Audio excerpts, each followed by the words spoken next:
Bonjour à tous, j'espère que tout le monde va bien, au nom du Seigneur Jésus. Aujourd'hui, on va partager un passage des Écritures, 1 Jean chapitre 2, versets 3 à 5. Si nous gardons ses commandements, par là nous savons que nous l'avons connu. Celui qui dit « je l'ai connu » et qui ne garde pas ses commandements est un menteur et la vérité n'est point en lui. Mais celui qui garde sa parole, l'amour de Dieu est véritablement parfait en lui, par là nous savons que nous sommes en lui. Amen à la parole de Dieu. Si nous gardons ses commandements, la Bible nous dit si nous gardons, il y a un si ici. Il nous faut garder les commandements du Seigneur. C'est par là que nous saurons que nous avons vraiment véritablement connu le Seigneur en gardant ses commandements. C'est la parole de Dieu nous dit ça. Celui qui dit « je l'ai connu » et qui ne garde pas ses commandements est un menteur et nous savons qu'aucun menteur n'aura sa part dans le royaume de Dieu. Aucun menteur ne pourra rentrer dans le royaume de Dieu.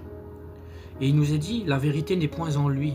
Donc celui qui ne garde pas les commandements du Seigneur n'a pas la vérité.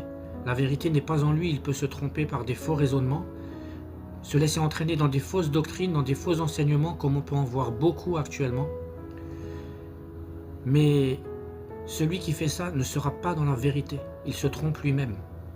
Et la Bible nous dit, celui qui garde sa parole, l'amour de Dieu est véritablement parfait en lui. C'est-à-dire que l'Esprit de Dieu qui habite en lui témoigne à son esprit qu'il est enfant de Dieu. Et c'est en gardant ses commandements qu'il peut avoir ce témoignage du Saint-Esprit et être dans la paix. Par là, nous savons que nous sommes en lui. Amen. Dans la parole de Dieu, dans Jean chapitre 14 au verset 6, il nous est dit, c'est Jésus qui parle directement, Jésus lui dit, « Je suis le chemin, la vérité et la vie. Nul ne vient au Père que par moi. » Alors la parole de Dieu nous dit « Je suis le chemin, la vérité et la vie ». Pourquoi Jésus a mis cet ordre-là dans ce verset? Je suis le chemin, parce qu'il nous faut marcher sur ce chemin, le chemin sur lequel Jésus lui-même a marché en portant sa croix. Celui qui ne marche pas sur ce chemin n'est pas dans la vérité et n'a pas la vie. Je répète, celui qui ne marche pas sur le chemin que Jésus a emprunté à Golgotha n'est pas dans la vérité et n'a pas la vie.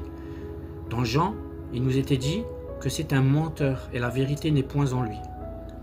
Dans Apocalypse au chapitre 22 et au verset 18 et 19, il nous est même dit que celui qui ajoute quelque chose à la parole de Dieu, il sera frappé des fléaux marqués dans ce livre. Et dans le verset 19, il nous est dit que celui qui retranche quelque chose, il n'aura pas part à l'arbre de vie.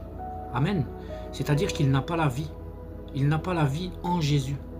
Alors aujourd'hui, je vous encourage vraiment à garder les commandements du Seigneur, à garder la Bible qui est la seule autorité.